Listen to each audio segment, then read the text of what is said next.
कहानी एक टोकरी भर मिट्टी। किसी श्रीमान जमींदार के महल के पास एक गरीब अनाथ विधवा की झोपड़ी थी। जमींदार साहब ने विधवा से बहुतेरा कहा कि अपनी झोपड़ी हटा ले, पर वह तो कई जमाने से वहीं बसी थी। उसका पति और इकलौता पुत्र भी उसी झोपड़ी में मर गए थे। पतोह भी एक 5 वर्ष की कन्या छोड़कर चल बसी थी। अब यही उसकी पोती इस वृद्ध काल में उसका एकमात्र आधार थी। जब कभी उसे अपनी पूर्व स्थिति की याद आती तो मारे दुख के फूट फूट कर रोने लगती थी। और जब से उसने अपने श्रीमान पड़ोसी की इच्छा का हाल सुना, तब से तो वह मृतप्राय हो गई थी। उस झोपड़ी में उसका मन लग गया था। बिना मरे वह वहां से निकलना नहीं चाहती थी। श्रीमान के सब प्रयत्न निष्फल हो गए, तब भी अपनी जमींदारों वाली चाल चलने लगे। बाल की खान निकलवाने वाले वकीलों की थैली गर्म कर उन्होंने अदालत में झोपड़ी पर अपना कब्जा कर लिया। विधवा को वहां से निकाल दिया। बेचारी अनाथ तो थी ही, पास पड़ोस में कहीं जाकर रहने लगी। एक दिन श्रीमान उस झोपड़ी के आसपास टहल रहे थे और लोगों को काम बता रहे थे कि इतने वह विधवा हाथ में टोकरी लेकर वहां पहुंची। श्रीमान ने उसको देखते ही अपने नौकर से कहा, तुम उसे यहाँ से हटा दो। पर वह गिड़गिड़ाकर बोली, महाराज अब तो यह झोपड़ी तुम्हारी हो गई है, मैं उसे ले नहीं आई हूँ। महाराज क्षमा करें तो एक विनती है।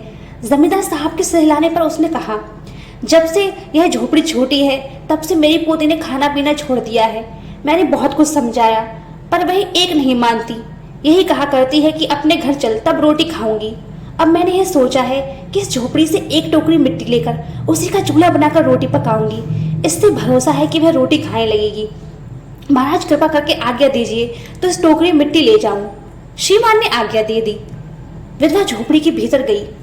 वहां जाते ही उसे अपनी पुरानी बातों का स्मरण हुआ और उसकी आंखों से आंसू की धारा बहने लगी। अपने आंतरिक दुखों को किसी तरह संभाल कर उसने अपनी टोकरी मिट्टी से भर ली और हाथ में उठाकर बाहर ले आई।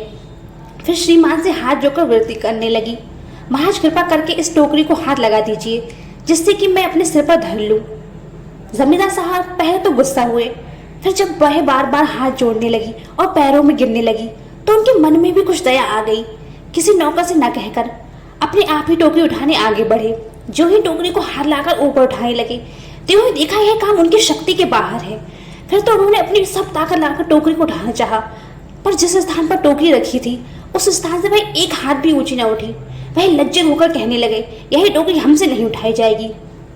यह सुनकर विधवा ने कहा, महाराज नाराज ना हो तो आपसे एक टोकरी मिट्टी नहीं उठाई जाती, और इस झोपड़ी में तो हजारों टोकरियां मिट्टी पड़ी हैं। उसका भार आप जन्म भर कैसे उठा पाओगे?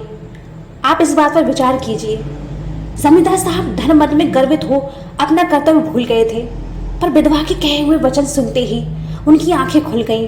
कृत कर्म का पश्चाताप कर उन्होंने विधवा से क्षमा मांगी और झोपड़ी वापस दे दी।